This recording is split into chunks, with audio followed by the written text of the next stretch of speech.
जेव्हा देव तुमच्या घरात राहतो तेव्हा तुम्हाला मिळतात हे शुभ 20 संकेत। तर हे कोणते संकेत आहेत ते आज आपण बघणार आहोत। देवाला प्रसन्न करण्यासाठी लोक अनेक प्रकारच्या पूजा आणि उपवास करतात। सकाळ संध्याकाळ दिवा लावल्यापासून ते देवाला अन्नदानही करतात, जेणेकरून देवाचे आशीर्वाद त्यांच्यावरती राहतील आणि ज्यांना आयुष्यात कोणत्याही प्रकारची समस्या त्यांना येऊ नये।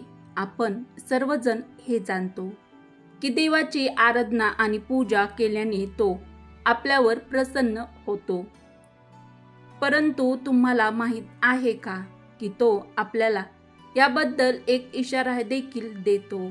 आज आपण या चिन्हाबद्दल जाणून घेणार आहोत, जे तुम्हाला सांगतात की देवाचे विशेष आशीर्वाद तुमच्यावरती आहेत।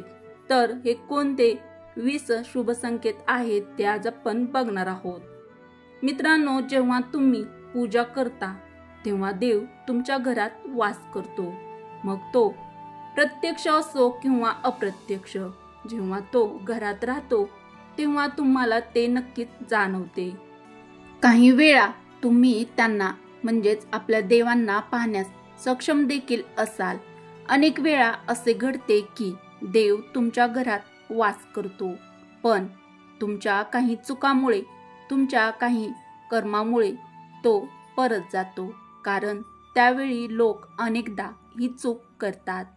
असे अनेक लोक आहेत की ज्यांच्या घरी देव वास करतो किंवा राहतो, पण त्यांना स्वतःला याची जाणीव नसते, पण ते स्वतः देवाचा त्याचा अपमान करू लागतात, त्याला परत पाठवतात।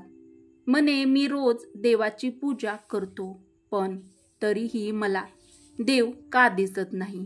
तर तुमच्या या सर्व कृतीमुळे तुमचा देव क्रोधित होतो। म्हणून आज आम्ही तुम्हाला या व्हिडिओमध्ये त्या लक्षणांची सविस्तर माहिती सांगणार आहोत, ज्याद्वारे तुम्ही स्वतःच समजू शकाल की देव तुमच्या घरी आला आहे किंवा तुमच्या घरामध्ये देव वास करत आहेत।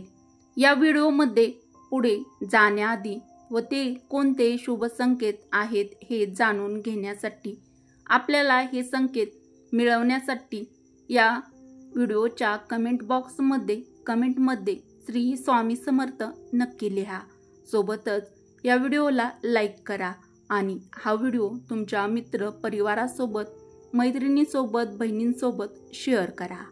संकेत नंबर 1, जेव्हा तुम्ही झोपलेले असता आणि ब्रह्ममुहूर्तावर अचानक तुम्हाला जाग येते आणि तुम्ही रोज यावेळीच उठत असाल, तसेच ब्रह्ममुहूर्तावरच असे एखादे कोणतेही स्वप्न दिसले की किंवा पडले की, जसे तुम्ही मंदिरात पूजा करत आहात, मंत्रोच्चार करत आहात, तर ब्रह्ममुहूर्तावर दिसणारी अशी स्वप्न देखील तुमच्या घरात देव उपस्थित असल्याचे, म्हणजेच तुमच्या घरामध्ये देव वास करत असल्याचे सूचित करतात।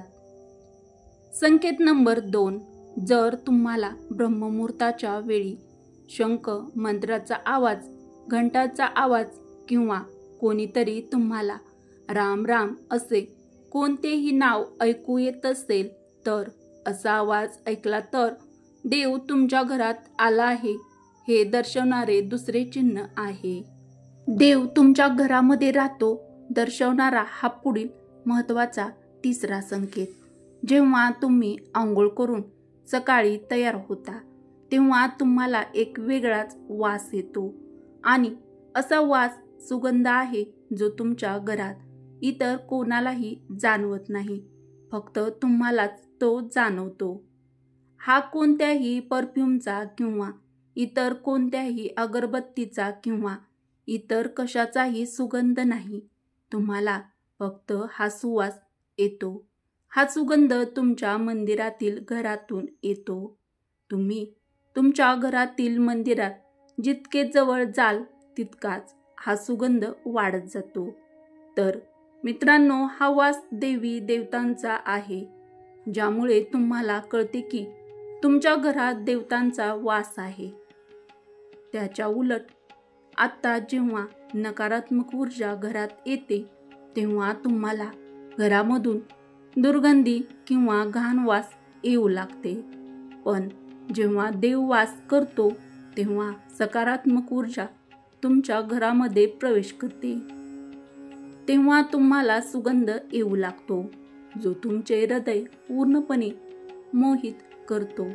तर तुमच्या घरामध्ये देखील देव वास करत असतील म्हणजेच राहत असतील तर तुम्हाला देखील हा संकेत जाणवू शकतो. जेव्हा तुम्ही पूजेला जाल तेव्हा त्याच वेळी जर कोणी जीव म्हणजे कुत्रा, मांजर, गाय किंवा अन्य कोणी असेल किंवा एखादा साधू तुमच्या दारात येतो आणि आठवड्यातून हे वारंवार घडत आहे, ते तुमच्या पूजेच्या वेळी येत असतील तर याचा अर्थ असा होतो की देव तुमच्या घरी दार ठोठावत आहेत. तो देव येत आहे कारण गाय हे सुद्धा आईचेच रूप आहे. कुत्रा हे भैरव बाबाचे प्रतीक मानले जाते किंवा कोणी भिकारी आला तर तोही देवाच्या कोणत्या ना कोणत्या रूपात येत आहे. त्यामुळे आपण त्यांना कधीही हाकलून देऊ नये. त्यापेक्षा त्यांना खायला दिले पाहिजे आणि त्यांचा सन्मान दिला पाहिजे. पैसे किंवा इतर काही दान करणे ही वेगळी गोष्ट आहे, परंतु सर्वात मोठे दान हे अन्न पाणी मानले जाते. जर तुम्हाला रात्री झोपताना वारंवार स्वप्न पडत असतील आणि तुमच्या स्वप्नात मंदिर, देवाची मूर्ती किंवा देवाचे फोटो दिसले असतील तर याचा अर्थ असा होतो की तुम्हाला देवाचे आशीर्वाद मिळणार आहेत.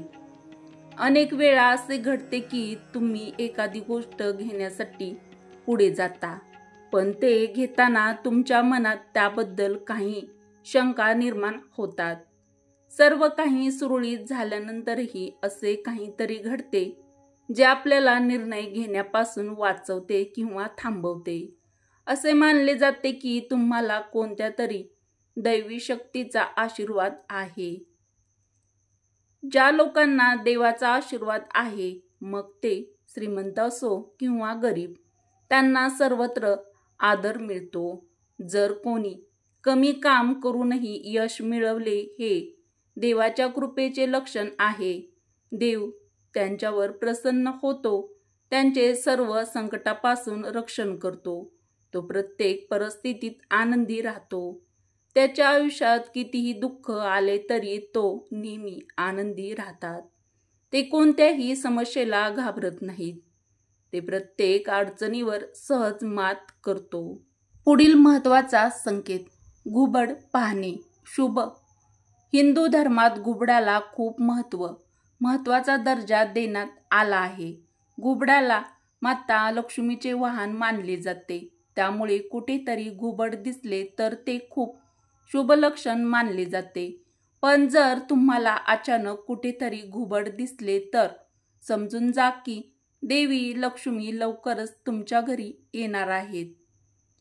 खाण्यापिण्याच्या सवयीमध्ये बदल होऊ लागतात. जिथे जिथे देवी लक्ष्मी येते तिथे तिथे त्या घरातील लोकांच्या खाण्याच्या सवयी बदलतात. असे म्हणतात की अशा घरातील लोकांना कमी भूक लागते. विशेष म्हणजे अशा लोकांसाठी कमी जेवणही पुरेसे वाटते. याशिवाय अशा घरातील लोक मांसाहारापासून दूर राहू लागतात. धनाची देवी माता लक्ष्मी हिला स्वच्छता आवडते. ज्या घरामध्ये स्वच्छता असते तिथे माता महालक्ष्मीचा वास असतो. याशिवाय स्वच्छतेसाठी वापरात येणारा झाडू ही देखील देवी लक्ष्मीला अतिशय प्रिय आहे. असे म्हणतात की सकाळी कोठेतरी जात असताना घराबाहेर कोणी झाडू मारताना दिसले तर ते खूप शुभ लक्षण मानले जाते. शंखाचा आवाज शुभचिन्ह. हिंदू धर्मात शंखाला महत्त्वाचे स्थान दिले आहे. इतकंच नाही तर शंखाचा आवाजही खूप शुभ मानला जातो. त्यामुळे कोणत्याही शुभ प्रसंगी पूजा करताना शंख वाजविला जातो. सकाळी उठल्यावर शंखाचा आवाज ऐकू येत असेल तर ते अत्यंत शुभ लक्षण मानले जाते. असे म्हणले जाते की सकाळी उठल्यानंतर शंखध्वनी ऐकणे हे आपल्या घरात देवी माता महालक्ष्मीचे आगमन झाले आहे हे दर्शवते. सलग 3 दिवस घरातून बाहेर पडताना तुम्हाला नीलकंठ पक्षी दिसला तर समजून जा की देवाने तुमचे ऐकले आहे. तुमची मोठी इच्छा लवकरच पूर्ण होणार आहे. नीलकंठ पक्षाचे दर्शन हे महादेवाच्या आशीर्वादाचे लक्षण आहे. जर तुमच्या घरासमोर पांढऱ्या गायी वारंवार येऊ लागल्या किंवा एखाद्या दिवशी एखादी पांढरी गाय तुमच्या घरासमोर येईल आणि आपल्या वासराला दूध पाजलं, ज्यामुळे तुमच्यावर देवी देवतांच्या कृपेचा हा मोठा संकेत आहे. हे सूचित करते की तुमची प्रार्थना यशस्वी होत आहेत आणि तुमच्या आयुष्यातील सर्व समस्या दूर होणार आहेत. देव तुमच्या सर्व संकटाचा आणि वाईट दिवसांचा अंत लवकरच करणार आहेत. पुढील महत्त्वाचा संकेत. घराच्या मुख्य प्रवेशद्वाराभोवती पक्ष्यांनी घरटे बनवले तर ते खूप शुभ लक्षण आहे. तुमची पूजा यशस्वी झाल्याचा हा पुरावा आहे. पक्ष्यांनी आणि त्यांच्या बाळांना चुकूनही त्रास देऊ नका. त्याऐवजी त्यांच्यासाठी अन्न आणि पाणी ठेवा. पूजा करताना तुम्ही इतके भावुक झालात की डोळ्यातून अश्रू वाहू लागतात. हा एक लक्षण आहे की देवाने तुमच्या हृदयाचे रडणे ऐकले आहे. जर तुम्ही सकाळच्या पूजेनंतर घराबाहेर गेला तर तुम्हाला माकडाचा समूह दिसला तर तुमची उपासना सफल होणार आहे हे देखील सांगते. देव तुमच्यावर दयाळू आहेत. त्या माकडांना खायला देण्याचा प्रयत्न नक्की करावा. हा एक महत्त्वाचा शुभ लक्षण आहे. महत्त्वाचा संकेत. पूजेच्या वेळी घरात पाहुणे येणे हे देखील देवतांच्या आशीर्वादाचे लक्षण आहे. जर पाहुणे भेटवस्तू घेऊन आले तर स्पष्ट लक्षण आहे की देवाने तुझी पूजा स्वीकारली आहे.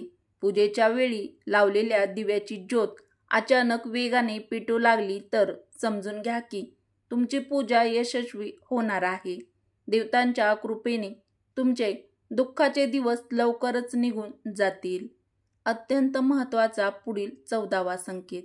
जर तुम्ही अनेकदा पहाटे 3 ते 5:30च्या दरम्यान म्हणजेच ब्रह्ममुहूर्तावर उठत असाल तर ते देखील देवांचे लक्षण आहे. म्हणजे तुम्ही ब्रह्ममुहूर्तावर उठला तो देव तुझ्या भक्तीने प्रसन्न होतो. जी व्यक्ती रात्री 3:20 अचानक उठते त्यामुळे त्यांना क्षुल्लक बाब समजू नका. हे चिन्ह किंवा संकेत खूप शुभ मानले जाते. असे मानले जाते की रात्री 3 वाजल्यानंतर देवी देवतांच्या शक्ती जागृत होतात. ज्याला खूप काही सांगायचे आहे अशा परिस्थितीत असे लक्षण आहे की तुम्ही वारंवार 3 वाजल्यानंतर जागे व्हाल. त्याचबरोबर रात्री 3 वाजल्यानंतर देवी देवताकडून मागितलेले वरदान कधीच निकामी होत नाही.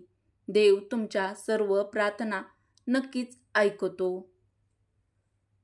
जर तुम्हाला तुमच्या स्वप्नात उंच पर्वत आणि तिथून वाहणारा धबधबा दिसला आणि जर तुम्ही हे पाणी प्याल तर तुम्हाला नक्कीच यश मिळेल. तुमच्या शिक्षणाचा योग्य वापर करून कुटुंब चालवता येत असेल तर ते केवळ भगवंताच्या कृपेनेच शक्य आहे. जगात असे अनेक लोक आहेत जे शिक्षित असूनही शिक्षणाचा योग्य वापर करू शकत नाहीत. चांगले आरोग्य असलेल्यावर देवांचा विशेष आशीर्वाद असतो. अशा लोकांनी स्वतःला भाग्यवान समजावे. पुढील संकेत.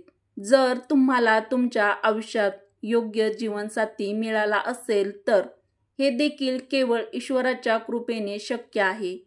एक चांगला जीवनसाथी तुमचे संपूर्ण आयुष्य आनंदी करू शकतो. पण जर तुम्हाला वाईट जीवनसाथी मिळाला तर संपूर्ण आयुष्य मारामारी आणि संकटामध्ये जाते. एखाद्या व्यक्तीचे मूल अज्ञानधारक असेल तर ती देखील देवाची कृपा असते. अन्यथा आजच्या युगात बहुतेक लोक त्यांच्या मुलामुळेच दुःखी आहेत. ज्यांच्याकडे योग्य आणि अयोग्य फरक करण्याची क्षमता असते त्यांना त्यांच्या प्रमुख देवतेचा आशीर्वाद किंवा कृपा असते. अन्यथा प्रत्येकाला देवाचे दर्शन होणे शक्य नसते. ज्या व्यक्तींचे रागावर नियंत्रण असते, ज्याचे मन शांत असते, ज्यांना प्रत्येक प्रसंगाला सामान्य पद्धतीने कसे सामोरे जावे लागते अशा लोकांवर भगवंताचा हात असतो. तर हे शक्य होते जो व्यक्ती शांत राहतो आणि प्रत्येक प्रसंगाला सामान्य म्हणजे शांत पद्धतीने सामोरे जायचे हे कसे जाणतो. अशा लोकांवर भगवंताचा विशेष हात असतो. तरच हे शक्य होईल. देव त्यांच्या वास्तविक रूपात आपल्याला दिसत नाहीत, पण काही लोक असे आहेत ज्यांना देवाच्या बरोबरीचे मानले जाते. यामध्ये आपले पालक, आपले गुरु आणि ब्राह्मण यांचा समावेश होतो. पूजेच्या वेळी यापैकी कोणीही तुमच्या घरात प्रवेश करत असेल तर ते अत्यंत शुभ मानले जाते. पूजेच्या वेळी देवाच्या मूर्ती किंवा मूर्तीवरील एखादे फूल किंवा हार तुमच्याजवळ पडले तर त्यांना रिकाम्या हाताने घरी परतू नका. त्यामुळे ते अत्यंत शुभ संकेत आहे, दाखवते की देवाचे आशीर्वाद तुमच्यावर आहेत आणि तुमची इच्छा लवकरच पूर्ण होणार आहे. तर या व्हिडिओमधील माहिती जर तुम्हाला आवडली असेल तर व्हिडिओला लाईक करा. या व्हिडिओला तुमच्या मित्रपरिवारासोबत, बहिणींसोबत, कुटुंबासोबत शेअर नक्की करा. तसेच अशीच माहिती नेहमी ऐकण्यासाठी मराठी मंगल या आपल्या मराठमोळ्या चॅनलला सबस्क्राईब देखील नक्की करा. लाईक व शेअर मित्रपरिवारासोबत नक्की करा. जय सद्गुरू, जय श्री स्वामी समर्थ. व्हिडिओ शेवटपर्यंत पूर्ण बघितल्याबद्दल तुमचे मनापासून धन्यवाद.